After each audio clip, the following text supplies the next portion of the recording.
एक घने जंगल में जहां हरियाली और पेड़ों की भरमार थी, वहां चिंटू नाम का एक चालाक बंदर रहता था।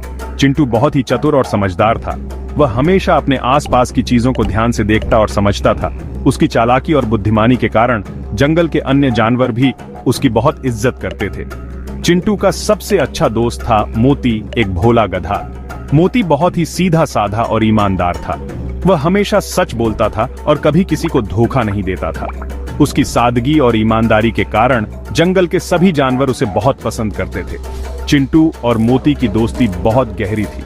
वे दोनों हमेशा साथ रहते थे और एक दूसरे की मदद करते थे। चिंटू की चालाकी और मोती की सादगी का मेल बहुत ही अनोखा था। वे दोनों एक दूसरे के बिना अधूरे थे। चिंटू हर काम सोच समझकर करता था।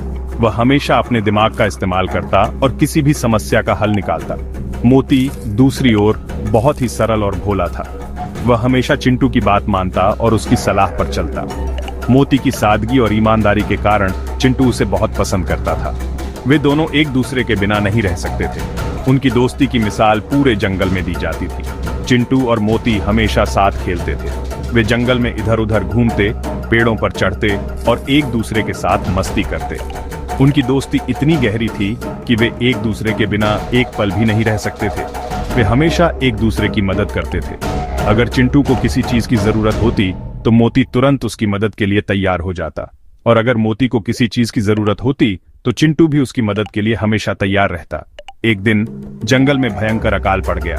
पेड़ पौधे सूख गए और खाने पीने की चीजें खत्म हो गईं। चिंटू और मोती भूखे पेट इधर उधर घूम रहे थे।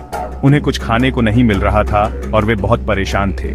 चिंटू और मोती ने बहुत कोशिश की, लेकिन उन्हें कहीं भी खाने को कुछ नहीं मिला। वे दोनों बहुत ही दुखी और निराश थे।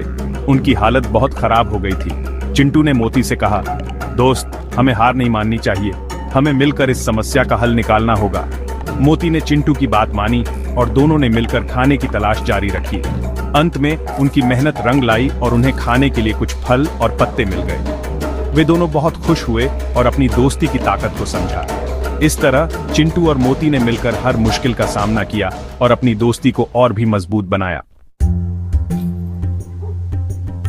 दिन ढल गया, लेकिन चिंटू और मोती को खाने को कुछ नहीं मिला।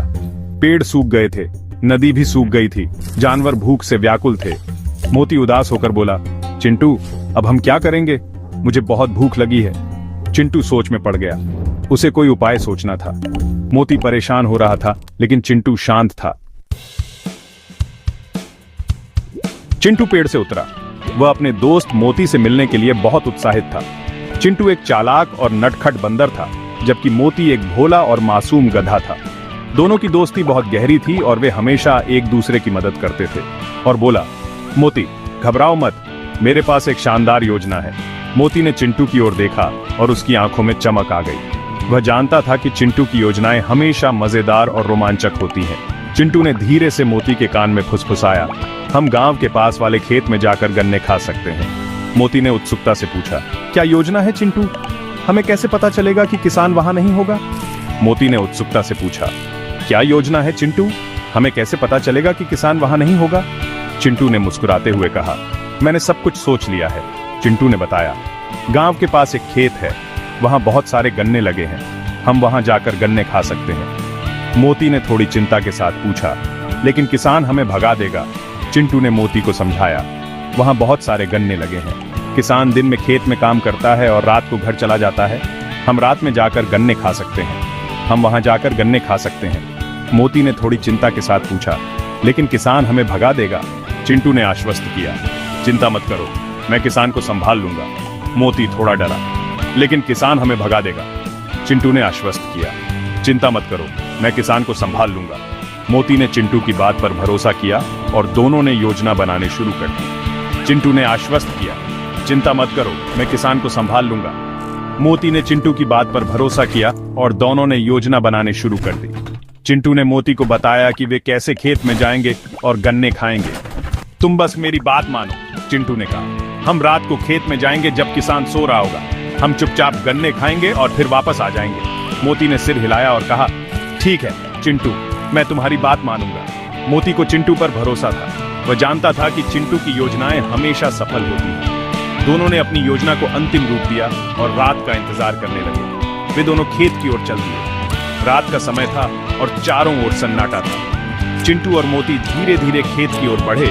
उनके दिलों में उत्साह और रोमांच था। वे जानते थे कि यह रात उनके लिए खास होने वाली है।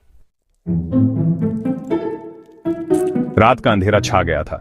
चिंटू और मोती चुपके से खेत में घुस गए। खेत गन्ने के पौधों से भरा हुआ था। मोती गन्ने देखकर खुश हो गया। वह तुरंत गन्ने खाने दौड़ा। चिंटू ने उसे रोका। रुको मोती, पहले हमें सावधानी से देख लेना चाहिए। लेकिन मोती भूख के मारे कुछ नहीं सुन रहा था। वह गन्ने तोड़ने लगा। सेक्शन 5 मुसीबत। अचानक किसान की आवाज आई, कौन है वहां? मोती डर गया। वह गन्ने छोड़कर भागने लगा। चिंटू ने देखा कि किसान लाठी लेकर उनकी ओर दौड़ रहा है। चिंटू चिल्लाया, मोती भागो! मोती जान बचाकर भागा, लेकिन किसान ने उसका पीछा नहीं छोड़ा। सेक्शन 6 चिंटू का दिमाग। चिंटू पेड़ पर चढ़ गया। चिंटू एक चतुर बंदर था जो हमेशा अपने दोस्तों की मदद के लिए तैयार रहता था। आज वह अपने सबसे अच्छे दोस्त मोती को बचाने के लिए एक योजना बना रहा था। वह सोच रहा था कि मोती को कैसे बचाया जाए। मोती, जो एक प्यारा सा गधा था, एक किसान के जाल में फंस गया था। चिंटू जानता था कि उसे जल्दी कुछ करना होगा। तभी उसे एक तरकीब सूझी। उसकी आंखें चमक उठीं और उसने तुरंत अपनी योजना पर काम करना शुरू कर दिया। उसे पता था कि उसे चालाकी से काम लेना होगा। उसने किसान की नकल करते हुए ऊंची आवाज में कहा, पकड़ो! चिंटू ने अपनी आवाज को जितना हो सके उतना ऊंचा और डरावना बना लिया, ताकि किसान को लगे कि कोई और चोर है। उसे मत छोड़ो, वह मेरा गधा है! चिंटू ने जोर से चिल्लाया। उसकी आवाज जंगल में गूंज उठी और किसान को भ्रमित कर दिया। भाग गया। किसान हैरान हुआ।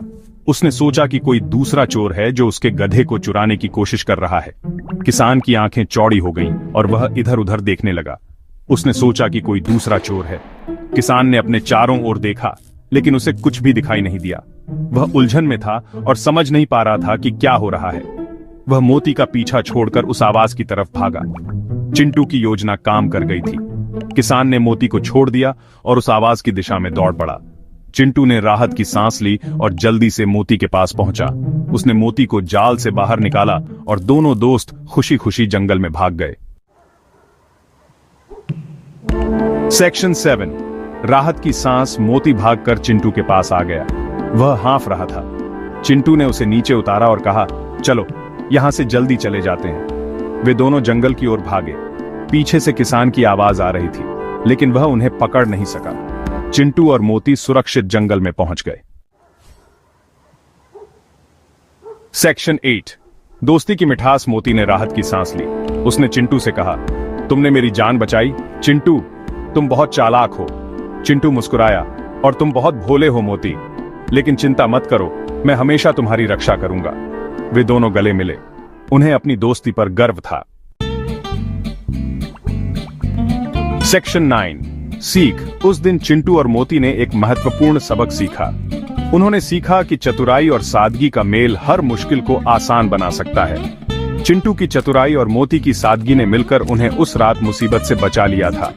वे दोनों हमेशा के लिए सबसे अच्छे दोस्त बने रहे।